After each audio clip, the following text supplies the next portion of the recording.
बहनों और भाइयों, 15 करोड़ लोग उत्तर प्रदेश में फ्री में राशन का लाभ प्राप्त कर रहे हैं। आज जो ये सुविधा मिल रही है, क्या 17 के पहले संभव था?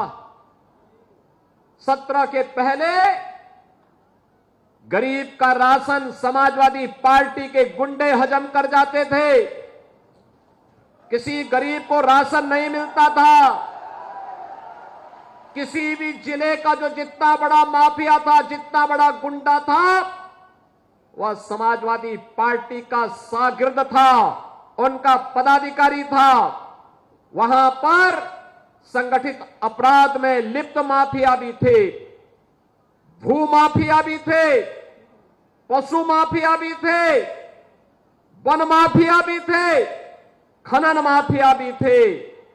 एक एक कोई भी माफिया किसी भी क्षेत्र का होगा, वह समाजवादी पार्टी से प्रदेश के अंदर जुड़ा हुआ था। और परिणाम क्या था? ये माफिया की पैरेलल सरकार चलती थी। बबुआ अपने घर के बाहर नहीं निकलता था। बबुआ 12 बजे सो के उठता था और प्रदेश की जनता पिसती थी। माफिया समानांतर सरकार चला करके अराजकता और गुंडागर्दी का एक और तांडव करते थे।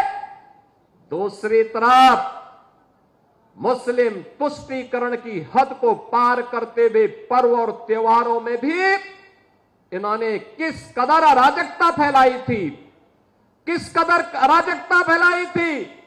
होली हो या दीपावली, रक्षाबंधन हो या शिवरात्रि, रामनवमी हो या जन्माष्टमी, इन पर्व और त्योहारों को इन्होंने बैन कर दिया था।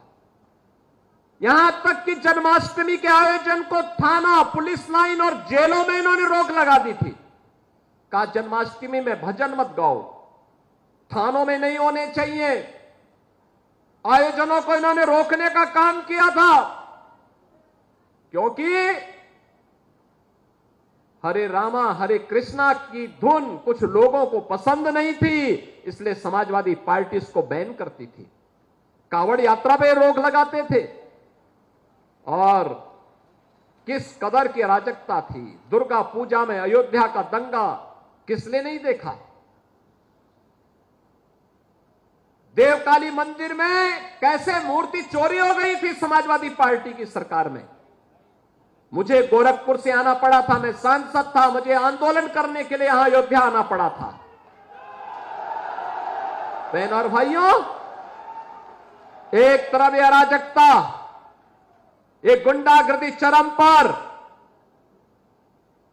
समाजवादी पार्टी की सरकार के समय गरीबों का राशन लूटते थे, गौ हत्या करवाते थे, गौ तस्करी ये लोग कराते थे, वनों के अवैध कटान कराते थे, जमीनों पर कब्जा करवाते थे। अराजकता चरम पर इनके समय में थी। और आज भी समाजवादी पार्टी के नेताओं को वही दौरे याद आते हैं, कैसे जमीन पे कब्जा करते थे। आज जमीनों पे कब्जे हट चुके हैं। हमारी सरकार ने, डबल इंजन की सरकार ने 2017 में बनने के बाद एंटी भू माफिया टास्क फोर्स बनाया। समाजवादी पार्टी के भू माफिया और गुंडा ने जो जमीनें कब्जा की थी, 64,000 हेक्टेयर लैंड को इनके कब्जे से मुक्त कराया। तो जब गुर्गों से आप जमीन कब्जा मुक्त कराएंगे तो सरगना को तो परेशानी होगी ही होगी। और सरगना आज इसीलिए बार बार बोलता है कि अयोध्या में जमीन घोटाला हुआ है। मैं उनको बताना चाहता हूं, अयोध्या में जमीन घोटाला नहीं हुआ है।